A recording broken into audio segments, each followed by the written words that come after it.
எல்லாரோட இறப்புமே நம்மளை வந்து பாதிக்கிறது கிடையாது. ஒரு சிலரோட இறப்பு மட்டும்தான் நம்மளை மிகப்பெரிய அளவில் தாக்கத்தையும் பாதிப்பையும் ஏற்படுத்திட்டு போயிடும். நண்பர்கள் எல்லாத்துக்குமே வணக்கம். ஒருத்தர் மேலே அளவு கடந்த அன்பு பாசம் வச்சுருந்தா தான் அவங்க நம்மளை விட்டு தூரமாக போனாலோ இல்லை நம்மளை விட்டு நிரந்தரமாக விலகி போனாலோ நமக்கு மிகப்பெரிய தாக்கத்தை ஏற்படுத்தும்.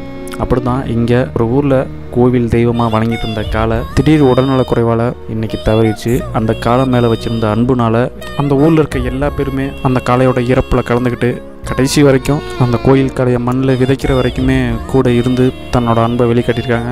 கண்ணுக்கு தெரிஞ்சு வாழக்கூடிய தெய்வம் நம்ம ஊரில் வளரக்கூடிய கோயில் காளைகள். அந்த தெய்வத்தை நம்ம தவற விடும் பொழுது வேதனையும் வலியும் ரொம்ப ரொம்ப அதிகமாக இருக்கும். அந்த வேதனையோடு விதைக்கப்பட்ட இந்த கோயில் காளை மீண்டும் இதே மருதாந்திர மண்ணில் ஒவ்வொரு வீதியிலையும் ஒவ்வொரு வீட்டுக்கு முன்னாடியும் மீண்டும் வளம் வரணும் அப்படின்னு சொல்லிட்டு நாமெல்லாம் கடவுள்கிட்ட வேண்டிக்குவோம்.